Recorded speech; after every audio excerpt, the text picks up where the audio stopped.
اگر آپ کو کوئی آپ کی ذاتیات کے بارے میں بار بار پوچھے تو اس کا کیا جواب دینا چاہیے؟ کیونکہ ہمارے معاشرے میں یہ بات بہت کامن پائی جاتی ہے کہ لوگ آپ کو جاننے کے بجائے آپ کی ذاتیات کے بارے میں جاننے کو زیادہ ترجیح دیتے ہیں. ایسے لوگوں کا کیا حل ہے؟ دیکھیں اصل میں نا ہماری جو قوم کی اگر میں بات کروں تو میں اسے اچھا اور برے کی بجائے ایک نئی ٹرم سے میں متعارف ہوں جو کہ ایک پازیٹیوٹی کی علامت ہے. وہ پازیٹیوٹی کا ورڈ ہے کہ کچھ لوگ سیکھے ہوئے ہیں, کچھ لوگ سیکھے ہوئے نہیں, کچھ کے پاس شعور ہے, کچھ کے پاس شعور نہیں. تو بڑی دنیا کو نا جی کہہ لیجئے کہ ان کے پاس شعور نہیں یا تمیز نہیں ہے. اور وہ شعور نہ ہونا جو ہے نا اس کی وجہ سے ہوتا کیا ہے کہ وہ اپنی نوز کو ڈپ کرتے ہیں دوسروں کی ذاتی زندگی میں اور ایسے سوال پوچھنے لگ پڑتے ہیں جن کا کوئی مقصد ہی کوئی نہیں ہوتا. میں آپ کو ایک چھوٹی سی مثال دیتا ہوں. ایک جگہ میں نے دیکھا کچھ دو دوست بیٹھے ہوئے تھے, نئے نہیں ملے تھے دوست, کیا مطلب کہہ لیجیے جاننے والے. تو ایک نے دوسرے سے سوال پوچھا کہ آپ کیا کرتے ہیں؟ تو اس نے کہا کہ جی میں ایک جاب کرتا ہوں. اس نے جاب پوچھی, جاب کیا آپ کی؟ اس نے کہا جی کہ میں بیسیکلی ایڈمن کو دیکھتا ہوں, کسی ایک ادارے کے سسٹم کی ایڈمن میرے پاس ہے. اس نے کہا اچھا اس سے پہلے آپ کیا کر رہے تھے؟ اس نے کہا جی اس سے پہلے میری ملتی جلتی جاب تھی, میں کسی اور ادارے میں ہی ایڈمن کی جاب کرتا. کہتا اچھا اس سے پہلے آپ کیا کر رہے تھے؟ اس نے کہا جی اس سے پہلے میری ایک کلیریکل چھوٹی سی جاب تھی اور میں ساتھ پڑھ رہا تھا, ساتھ جاب کر رہا تھا. اس سے پہلے آپ کیا کر رہے تھے؟ مطلب کہتے جی میں اسٹڈی کر رہا تھا. کہتا اس سے پہلے میں پیدا ہو رہا تھا. تو اب وہ اس نے یہ جواب تو دیا, لیکن میں بڑا حیران ہوا کہ وہ پوچھنے والے کے سٹیمنے پہ وہ کیا بڑی دنیا جو ہے وہ ایسے ہی ایک بے وجہ بے مقصد جو ہے نا وہ سوال کرنے کو تیار ہے. اچھا ایسے لوگ بیٹھے بیٹھے آپ سے پوچھیں گے جی آپ کی شادی کیسے ہوئی, یہ لو میرج تھی کہ ارینج میرج تھی؟ مطلب یہ سوالات کا مقصد کیا ہے؟ اگر لو میرج تھی تو آپ دونوں پہلے کہاں ملے تھے اور آپ کو محبت کیسے ہوئی تھی؟ پھر پوچھا رہتا آپ کے کتنے بچے ہیں؟ اچھا بچے کیا کر رہے ہیں, کون سے سکولز میں؟ اچھا پھر وہ پڑھ کہاں رہے ہیں, وہ کر کیا رہے ہیں؟ اچھا پھر پوچھا جاتا ہے کہ جی آپ گھر ٹائم کیسے دیتے ہیں؟ اچھا پوری قوم جو ہے نا جی اس میں ذاتیات کو جاننے کی, اچھا اس کی دو وجوہات. کیا وجہ ہے؟ ایک تو انسان کے اندر ویسے بھی نا کیوریوسٹی پائی جاتی ہے. اگر دیکھیں انسان کو اگر بڑا اچھا اگر اللہ کہہ رہا ہے کہ تم ذاتی زندگیوں کی ٹو نہ لگاؤ, قرآن میں کہہ رہا ہے کہ اپنی نوز کو ڈپ نہ کرو دوسروں کے ذاتی, اس کا مطلب انسان میں یہ کیوریوسٹی پائی جاتی ہے. ڈاکٹر صاحب اگر پائی نہ جاتی تو اللہ منع تو نہ کرتا, تو یہ پائی جاتی پہلی بات.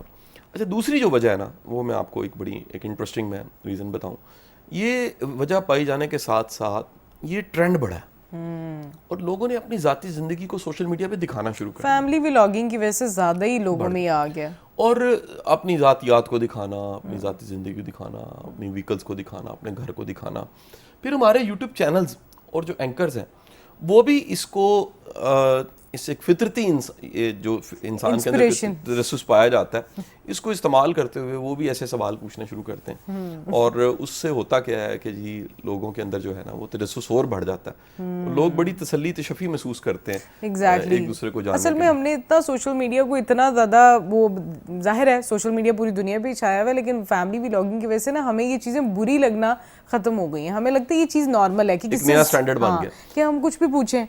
ایک نا کسی سائیکالوجسٹ نے یہ بڑی پیاری بات کی, اس نے کہا کہ بعض اوقات کچھ لوگ یا کوئی گروہ جو ہے وہ ایسا ایب نارمل ہوتا ہے کہ وہ ایب نارمیلٹی ایک نیا نارمل پیدا کر دیتا ہے. ایگزیکٹلی یہی ہوا ہماری سوسائٹی میں. یہاں پر ایسی ہو گیا کہ ایک ایسی تبدیلی سوسائٹی میں سماج میں آئی ہے کہ جس کے بعد سوسائٹی کا ایک نیا نارمل جو ہے نا وہ آپ کے سامنے آ گیا, جس میں لوگوں کو نا اب شرم نہیں آتی اپنی ذاتی زندگی دکھا کے, اپنی فیملی دکھا کے. اور لوگ پوچھتے ہوئے بھی اسی لیے شرم نہیں کرتے کیونکہ ایگزیکٹلی ہم نے ایک ایکو سسٹم ایسا جنریٹ کر دیا. لیکن ذاتی زندگی کے اگر کوئی سوالات پوچھنے چاہیے تو وہ کیا پوچھنے چاہیے؟ وہ اگلا سوال میں آپ سے پوچھتی ہوں جو بڑا اچھا ہے, جو کہ میرا خیال ہے کسی سے بھی اگر پوچھا جائے ذاتی نوعیت پہ بھی تو وہ اچھے امپیکٹ لے کر آتا ہے. انہوں نے یہ پوچھا ہے کہ آپ کی زندگی کا سب سے بڑا سبق کیا ہے جو آپ نے اپنے ذاتی تجربات سے سیکھا ہے؟ اچھا دیکھیں جو کوئی لیسن ہوتا ہے نا, لائف لیسن جسے کہتے ہیں, وہ ڈاکٹر صاحبہ مختلف سچویشنز میں مختلف ہوتے ہیں. ایگزیکٹلی نہیں سمجھے, آپ کو تیرنا نہیں آتا, آپ پانی میں گر گئے ہیں, ڈوبنے لگے ہیں, تو آپ نے اس وقت کی آپ کی جو نوعیت ہے وہ یہ ہے کہ آپ نے تیرنا سیکھنا تھا. بالکل آپ کے لیے سب سے بڑا سبق یہی. اسی طرح کوئی اور سچویشن ہے, اس سچویشن میں آپ نے دیکھنا ہے کہ جی آپ نے اس سچویشن میں کیا سیکھا, آپ نے کیا لرن کیا. مختلف سچویشنز میں مختلف سبق ہیں. اچھا لیکن ایک ایسا لیسن ہے جو میں ایسا لائف لیسن جو میں سمجھتا ہوں کہ دوسرے سن کے اس پہ عمل کر کے فائدہ لے سکتے ہیں. اچھا وہ یہ ہے کہ آپ چلتے چلیں, زندگی میں رکے نا. کیونکہ لائف میں بیسیکلی فل سٹاپ صرف ایک ہی ہے, وہ موت ہے. بالکل اس سے پہلے نا چھوٹے چھوٹے پوز ہیں زندگی میں, کبھی سپیڈ تیز ہو جاتی ہے, کبھی آہستہ ہو جاتی ہے, کبھی آپ ہیپی ہوتے ہیں, کبھی آپ اچیو کر رہے ہوتے ہیں, کبھی آپ اچیو نہیں کر رہے ہوتے. تو زندگی کی سچویشنز نا ایک سی نہیں رہتی. تو آپ کو اللہ کا نام لے کے لگے رہنا چاہیے, آپ کو ہمت کر کے رکنا نہیں چاہیے, کوئی نہ کوئی ایفرٹ کوشش کرتے رہنا چاہیے.